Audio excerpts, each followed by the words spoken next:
Hello and I welcome you all to Study IQ. मैं हूं प्रशांत Dhawan. Now आज के समय पूरी दुनिया बात कर रही है नॉर्थ कोरिया के वायरल गाने के बारे में। यहाँ पे आप देख पाओगे इस पे इतने सारे आर्टिकल्स पब्लिश हुए हैं, चाहे एशियन मीडिया हो, American media, British media, Indian media, हर जगह आपको दिखेगा north Korea's viral TikTok video praising Kim Jong उन।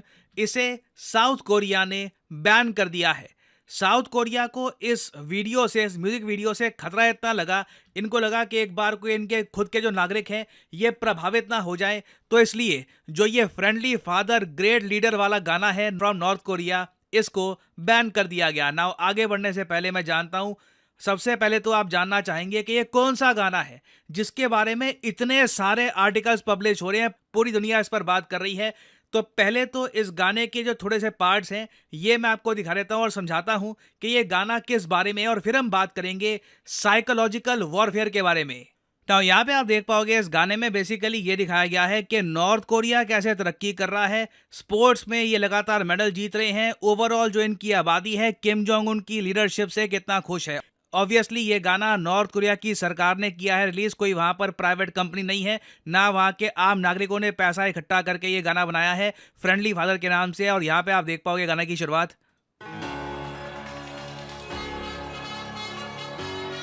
अच्छा, वैसे मेडल्स वाली बात को लेके ना एक बात मुझे यहाँ पर ऐड करनी पड़ेगी। एज एन इंडियन ये देख के मुझे बहुत बुरा लगता है कि इंडिया, जी हाँ, Republic of India, one of the most powerful countries in the world, आज तक सिर्फ 10 गोल्ड मेडल हम जीत पाए हैं समर ओलंपिक्स में। कंपैरिजन में नॉर्थ कोरिया 16 मेडल जीत चुका है। नॉर्थ कोरिया हमसे आगे है गोल्ड मेडल के मामले में। यहाँ पे कैचअप करने की बहुत आवश्यकता है। उम्मीद करता हूँ फ्रांस में जब ओलंपिक्स होंगे तो स्थिति बदलेगी। खैर, वापस आते हैं अगर हम वीडियो पे।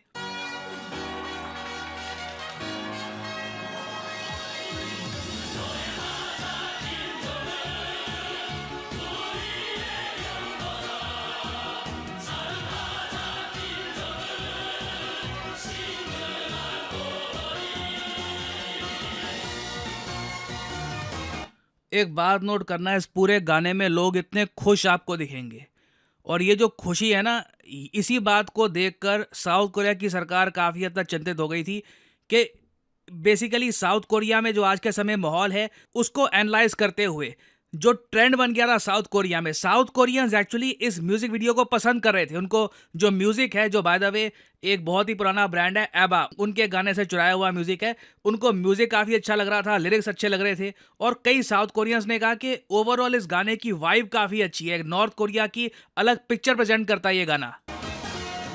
오물이 그풍처럼 따사로워라 아버지 그풍처럼 자유로워라 수라의 천만 자식 한 품에 안고 총을 다해 보살피시네 노래하자 김종국 위대하신 용도자 사랑하자 김종국 친근한 호부에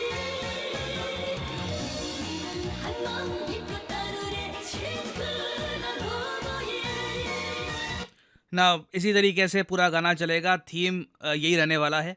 और ऑब्वियसली यहाँ पे आपका क्वेश्चन आएगा कि इस गाने में ऐसी क्या बात थी कि साउथ कोरिया ने ये गाना पूरा ब्लॉक कर दिया, बैन कर दिया अपने देश में हर जगह। ना वैसे साउथ कोरिया की आप अगर कोई फुटेज उठाकर देख लो, आपको लगेगा क्या सुंदर कंट्री है, यहाँ पर इनके शहर कितने डेवलप्ड हैं, कितने एडवांस्ड हैं। मगर साउथ कोरिया की एक रियलिटी ये है कि एज ए कंट्री ये बहुत ज़्यादा डिप्रेस्ड है। कई राइटर्स यूएस में, यूरोप में लिख चुके हैं साउथ कोरिया घूमने के बाद कि साउथ कोरिया दुनिया का सबसे ज़्यादा डिप्रेस कंट्री लगता है। ऑलरेडी आपको पता होगा कि वहाँ पर आत्महत्या के जो रेट है बहुत ज़्यादा हाई है साउथ कोरिया में।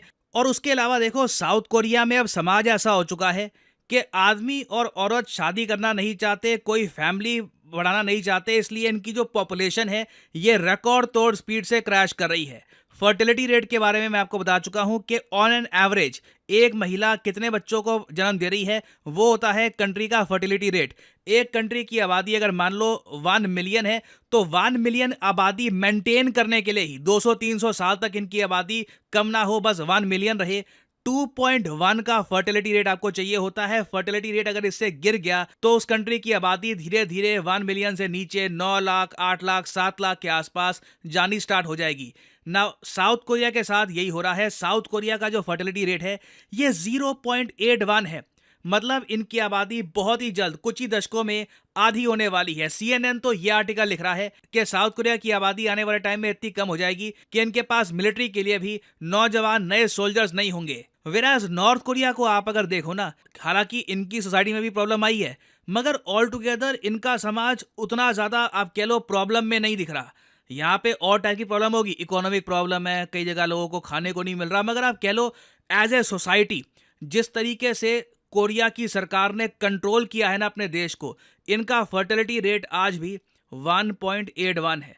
2.1 से कम ही है, मगर 1.81 इसका मतलब यह है कि कल को ये अपना जो फर्टिलिटी रेट है इसमें रिकवरी भी ला सकते हैं। और ये बात देखिए साउथ कोरिया के कई लोगों को अट्रैक्ट करती है नॉर्थ कोरिया के बारे में। बिल्कुल वहां पे तानाशाही वगैरह और दुनिया भर की प्रॉब्लम्स होंगी, मगर वो उनकी ओवरऑल सोसाइटी देखते हैं, उनको लगता है कि यार ये लोग चाहे एक सिंपल लाइफ जी रहे हैं मगर रिलेटिवली ये हमसे खुश लग रहे हैं। इनका जो भी है फैमिली स्ट्रक्चर अभी टूटा नहीं है। और नॉर्थ कोरिया ने जो ये वीडियो करी है ना रिलीज, इसमें भी आप नोट करोगे इन्होंने अपना जो फैमिली स्ट्रक्चर है इसको हाईलाइट किया है। ये दिखाया है कि यंग पॉपुलेशन इनके यहाँ बहुत सारी है, बच्चे इनके पास बहुत सारे हैं। तो ये सब आप कह लीजिए नॉर्थ कोरिया का एक साइकोलॉजिकल अटैक है ऑन साउथ कोरिया। और इसलिए साउथ कोरिया की सरकार ने ये पूरा गाना बैन कर दिया है अपने देश में, क्योंकि साउथ कोरिया की सरकार को लगता है कि इनके नागरिक, साउथ कोरियन नागरिक, ये और ज़्यादा डिप्रेस्ड ना फील करे ये सब दृश्य देखकर। क्योंकि फर्टिलिटी रेट का जो डेटा है अच्छे से साउथ कोरियंस को पता है कि उनके यहाँ समाज में क्या प्रॉब्लम्स आ गई हैं कि बिल्कुल लोग शादी से दूर भाग रहे हैं, बच्चे लोग पैदा नहीं करना चाहते, रिस्पॉन्सिबिलिटी लेना नहीं चाहते। और कल को इस प्रॉब्लम को फिक्स करने के लिए क्या करना पड़ेगा साउथ कोरिया को? बाहर के लोगों को अपने देश में इन्वाइट करना होगा। बाहर के लोग ये आएंगे तभी जाके साउथ कोरिया की जो आबादी है थोड़ी बहुत मेंटेन रहेगी। और साउथ कोरिया जैसी होमोजेनियस सोसाइटी के लिए ये एक बड़ा चैलेंज रहेगा कि बाहर के लोगों को, बाहर के कल्चर को, अलग लैंग्वेज को, अलग रेस के लोगों को ये कैसे एक्सेप्ट करते हैं अपने कंट्री में। और एक बार को साउथ कोरिया ने जो ये वीडियो बैन करी है ना, इसलिए क्योंकि बहुत ज़्यादा ये वायरल हो चुकी थी, इससे यह भी दिखता है कि नॉर्थ कोरिया की जीत हुई है इस पर्टिकुलर साइकोलॉजिकल वॉरफेयर में। क्योंकि इससे पहले जो ये बैन करने वाला पूरा सिस्टम है ये नॉर्थ कोरिया का हुआ करता था। कोई भी के पॉप का गाना आ गया, BTS का गाना आ गया, ये सब नॉर्थ कोरिया बैन किया करता था। पहली बार हम देख रहे हैं कि साउथ कोरिया एक नॉर्थ कोरियन गाने को बैन कर रहा है। और उस गाने में भी आप देखो ऐसा नहीं है कि नॉर्थ कोरिया मिसाइल से साउथ कोरिया को डिस्ट्रॉय कर देगा या अटैक होने वाला है। कोरिया बस अपनी प्रॉस्पेरिटी दिखा रहा था और उसको भी बैन कर दिया गया। तो दिस इज वेरी इंटरेस्टिंग। आने वाले टाइम में मैं आपको बता दूं क्या होने वाला है। साउथ कोरिया में जैसे जैसे आबादी कम होगी, ये अफ्रीका से, मिडल ईस्ट से, बाहर के कई रीजन से ये इमिग्रेंट्स को इनवाइट करेंगे अपने देश में। बाहर के लोग आते हैं, देखिए काफ़ी बार आप कह लो अनफॉर्चुनेटली कुछ खराब लोग भी आ जाते हैं, क्राइम भी बढ़ता है। तो उस पर्टिकुलर केस में जब साउथ कोरिया में क्राइम बढ़ रहा होगा, प्रॉब्लम्स यहाँ पे आएंगी, तब नॉर्थ कोरिया और ऐसी वीडियोस लॉन्च करेगा कि देखिए हमें तो बाहर के लोगों की ज़रूरत नहीं पड़ती, हमारा फर्टिलिटी रेट भी ठीक ठाक है, हम लोग एंजॉय कर रहे हैं, हम लोग सेफ हैं।